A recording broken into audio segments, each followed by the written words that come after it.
கண்ணியத்துக்குரிய இஸ்லாமிய உறவுகளை பாருங்க, அபூதாவுதுல 5074வது செய்தியாக அபூதாவுதுல பதிவு செய்யப்பட்ட ஒரு செய்தி. இதெல்லாம் ரசூலுல்லாஹ்வோட வார்த்தைகள். நீங்க இந்த இடத்துல உட்கார்ந்து இருக்கிற போது உங்கள்கிட்ட ஒரு அதபு, ஒரு இனம் தெரியாத ஒரு முஹப்பத் உங்களோடு ரசூலுல்லாஹ் பேசுறார்.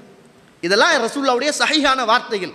நீ என்ன ஃபீலிங்கோட இருக்கணும் தெரியுமா? இதை நீங்க மனசுக்குள்ள உள்வாங்கணும் என்றால் உங்களோட கல்புக்குள்ள இப்ப ரசூலுல்லாஹ் என்னோடு பேசிட்டு இருக்கிறார். இப்ப ரசூலுல்லாஹ்வுடைய வார்த்தையை நீங்க கேட்குறீங்க தோழர்களே, இது ரசூலுல்லாஹ்வுடைய வார்த்தை. இப்ப ரசூலுல்லாஹ் உங்களோடு பேசுறார். ரசூலுல்லாஹ் சொல்றாங்க, லம் யகுன் ரசூலுல்லாஹ் ஸல்லல்லாஹு அலைஹி வஸல்லம் யதஉ ஹாஉலாஇ தஅவாத். அல்லாஹ்வுடைய தூதர் இந்த பிரார்த்தனைகளை காலையிலும் மாலையிலும் விட்டதே கிடையாது. நான் பின்னால சொல்ற பிரார்த்தனையை காலையிலும் மாலையிலும் அல்லாஹ்வுடைய தூதர் விட்டதே கிடையாது என்பதை இப்னு உமர் அவர்கள் சொல்றாங்க. என்ன அந்த பிரார்த்தனை என்றால், அல்லாஹும்ம யா அல்லாஹ் இன்னி அஸ்அலுக்கல் ஆஃபியா.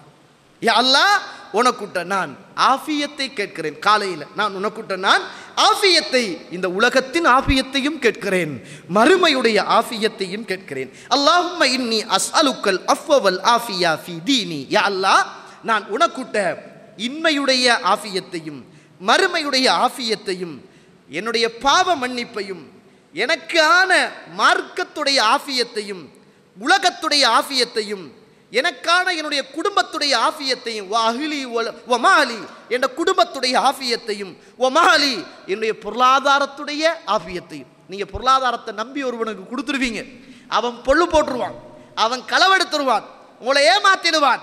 அல்லாஹ்ட கையில தான் எல்லார உள்ளமும் இருக்குது. காலை ஆயினால் மாலை ஆயினால் அல்லாஹ்ட தூதர் கேட்பார்கள், அல்லாஹும்ம இன்னி அஸ்அலுக்கல் அஃவல் ஆஃபியா, என்ன பாவத்தை மன்னி எனக்கு ஆஃபியத்தை தா, ஃபி தீனி வ துன்யாய என்ற மார்க்கத்திலேயும் ஆஃபியத்தை தா, என்னுடைய உலகத்திலும் ஆஃபியத்தை தா, வாஹிலி வமாலி என்ற குடும்பத்திலும் ஆஃபியத்தை தா, என்னுடைய பொருளாதாரத்திலும் ஆஃபியத்தை தா. எத்தனையோ பேர் கோடிக்கணக்கில் உழைக்கிறாங்க, மனைவியோட இரக்கம் கிடையாது. எத்தனையோ பேர் லட்சக்கணக்கில் உழைக்கிறாங்க, வீட்டுக்குள்ள நிம்மதி கிடையாது. எத்தனையோ பேருக்கு பிள்ளைகள் இருக்குது, வாப்பா பிள்ளைகளோட பாசம் கிடையாது. எத்தனையோ பேருக்கு அழகான மனைவி இருக்குது, மனைவியோடு நல்ல உறவு கிடையாது.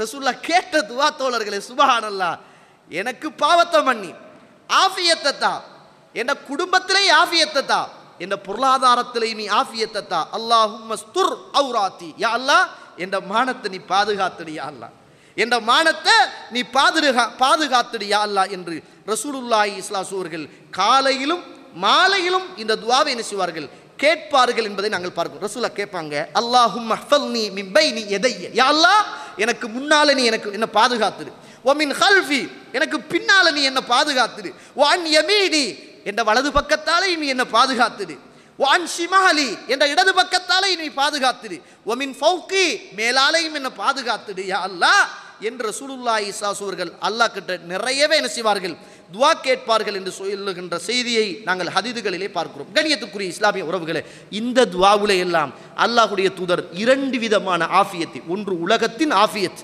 குடும்பத்தின் ஆஃபியத், பொருளாதாரத்தின் ஆஃபியத், ரிஸ்கில் ஆஃபியத், வாகனத்தில் ஆஃபியத், மனைவியில் ஆஃபியத், பிள்ளையில் ஆஃபியத், எல்லாத்திலேயும் ஆஃபியத், மறுமையிலும் ஆஃபியத், கபரிலும் ஆஃபியத், கேள்வி கணக்கிலும் ஆஃபியத், மையத்திலும் ஆஃபியத்.